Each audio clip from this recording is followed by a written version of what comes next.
আমি নিজের সাথে কিছু একটা করছিলাম। সেই সময় হঠাৎ আমার ভাই রুমে চলে আসে ফোনের চার্জার নিতে। আমার এই অবস্থা দেখে সে একটু লজ্জা পেয়ে যায়। আমিও খুব অস্বস্তি বোধ করি। পরে তাকে জিজ্ঞাসা করলাম, কি হয়েছে, কেন এসেছিস রুমে? সে একটু সংকোচের সাথে বলল, মোবাইলের চার্জার নিতে। আমি তাকে বললাম, এসো, পাশে বসো। সে আমার পাশে এসে বসে জিজ্ঞাসা করল, আপু তুমি কি করছিলে? জামাইয়ের কথা মনে করছিলে বুঝি? আমি হাসতে হাসতে বললাম, জামাইয়ের কথা মনে করে আর কি লাভ, আমি বরং তোর কথা ভাবছিলাম। হ্যালো বন্ধুরা, কেমন আছো সবাই? আশা করছি সকলেই অনেক ভালো আছো। বন্ধুরা, আমি নীলা, আমার বয়স ২৫। আমরা ২ ভাই বোন। আমার ছোট ভাইয়ের বয়স ২১ এবং তাকে আমি খুব ভালোবাসি। ছোটবেলা থেকেই আমাদের সম্পর্ক ছিল বন্ধুর মতো। ও দেখতে খুব সুন্দর, হাসি খুশি আর সহজ সরল। তার প্রতি আমার মনের গভীরে বিশেষ একটি টান ছিল, কিন্তু সেটা কখনো প্রকাশ করিনি। আমার বিয়ের পরে প্রথম কয়েক মাস বেশ ভালোই চলছিল। স্বামী আমাকে ভালোবাসত, আমার যত্ন নিত। কিন্তু ধীরে ধীরে তার আচরণে পরিবর্তন আসতে শুরু করল। রাতে এসে বিভিন্ন অজুহাতে আমার কাছ থেকে দূরে থাকতে শুরু করল। আমি যখন তার কাছে যেতাম, ভাবতাম সে আমাকে ভালোবাসবে, সময় দেবে, কিন্তু বাস্তবে তা আর হতো না। একদিন সাহস করে তাকে প্রশ্ন করলাম, তুমি কেন এভাবে দূরে থাকো? তখন সে জানাল, তার শরীর ভালো নেই। আমি বুঝলাম তার একটি গুরুতর অসুস্থতা আছে, যা আমাদের সম্পর্ককে ধীরে ধীরে বিষদময় করে তুলছে। আমি হতাশায় ডুবে গেলাম। নিজের কষ্ট ভুলতে মাঝে মাঝে একা একা কিছু উপায় খুঁজতাম, কিন্তু তাতেও শান্তি পেতাম না। এর মধ্যে একদিন আমার ভাই আমাদের শ্বশুরবাড়ি এলো। অনেক দিন পর দেখা হয়, ও খুব খুশি ছিল, কিন্তু আমার চেহারা দেখে সে চিন্তিত হয়ে গেল। ও আমাকে জিজ্ঞাসা করল, আপু তুমি কেমন আছো? তোমার মুখ দেখে তো মোটেও ভালো মনে হচ্ছে না। আমি ওকে কিছু বলিনি, শুধু মুচকি হেসে বললাম, সব ঠিক আছে। সে আমাকে জোর করে বাড়ি নিয়ে যাওয়ার কথা বলল। আমি প্রথমে রাজি হইনি, কিন্তু পরে মনে হলো বাড়িতে গেলে হয়তো একটু ভালো লাগবে, তাই বাড়িতে এলাম। বাড়িতে এসে কয়েকদিন চুপচাপ থাকতাম। একদিন বিকেলে ছাদে বসে কাঁদছিলাম, তখন আমার ভাই এসে পাশে বসল। আমার চোখের জল মুছে দিয়ে বলল, আপু তোমার কি হয়েছে, আমাকে বলো। অনেক দ্বিধা কাটিয়ে বললাম, আমার স্বামী আমাকে আর ভালোবাসে না, সে আমাকে সেই সুখ দিতে পারে না। আমার কথা শুনে সে হতবাক হয়ে গেল। বলল, তাহলে এখন কি করবে? তোমার কোনো সাহায্য লাগবে? আমি তার হাত ধরে বললাম, তুই থাকলে সব ঠিক হয়ে যাবে।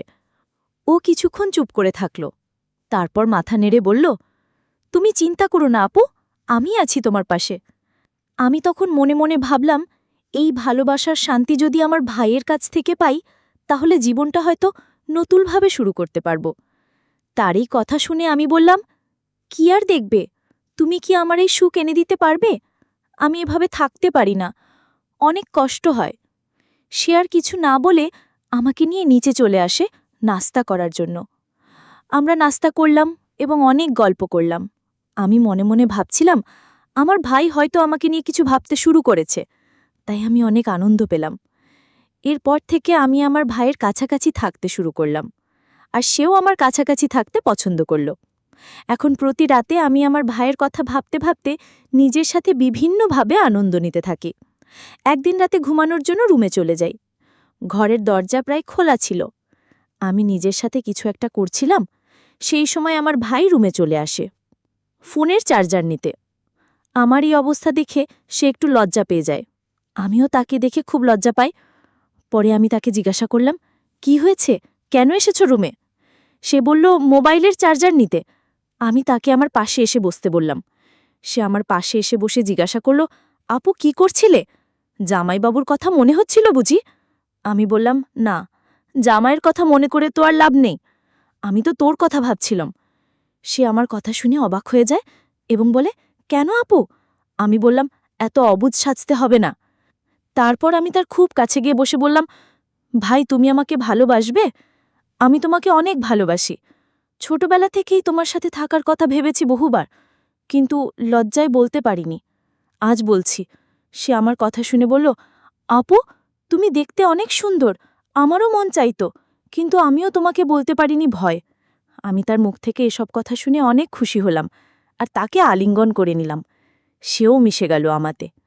আমি তার গালে একটা পাপ্পা এঁকে দিলাম। তারপর অনেক দিনের মনের বাসনা আমার পূর্ণ হতে থাকল। সেই রাতে আমার রুমে অনেকক্ষণ ছিল আর আমাকে অনেক ভালোবাসা দিল, যেটার জন্য আমি এতদিন অপেক্ষা করছিলাম। পরে সে তার রুমে চলে গেল আর বলল, একটু পরে যেন আমার রুমে আসো, কারণ অনেকক্ষণ হলো আমি তোমার রুমে আছি, কেউ যেন সন্দেহ না করে। পরে আমি সুযোগ বুঝে তার রুমে গিয়ে আবার শুরু করলাম বাকি কাজগুলো।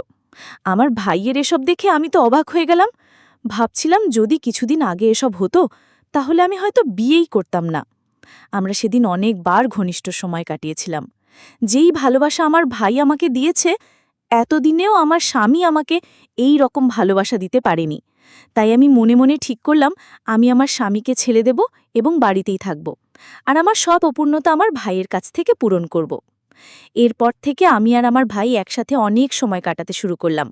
আমরা সবার অগোচরে এই সম্পর্কটা চালাতে লাগলাম, কারণ কেউ যদি এই সম্পর্কের কথা জানতে পারে তাহলে অনেক খারাপ মন্তব্য করবে। তাই আমরা খুব সাবধানে আমাদের সম্পর্কটা চালিয়ে যেতে থাকলাম। আমি এখন অনেক খুশি, কারণ আমার ভাই আমাকে অনেক ভালোবাসে এবং যত্ন নেয়। আমরা অনেক সময় বাইরেও ঘুরতে যেতাম, সেখানেও সুযোগ পেলে আমি আমার ভাইয়ের কাছ থেকে ভালোবাসা নিতাম। সেও আমার সাথে খুব খুশি ছিল, তাই সে আমাকে অনেক সময় দিত। কিছুদিন পর আমি আমার স্বামীকে ছেড়ে দিই। আমি বাড়িতে এসে আমার মায়ের সাথে সব শেয়ার করি এবং বলি যে জামাই আমাকে আর ভালোবাসে না। আমার কথা শুনে মা বললেন, যেটা তোমার ভালো মনে হয় সেটাই করো। স্বামীকে ছেড়ে দেওয়ার পর আমি নিজেই বাড়িতে থাকতে শুরু করি। আমি আর আমার ভাই একসাথে থাকা শুরু করলাম।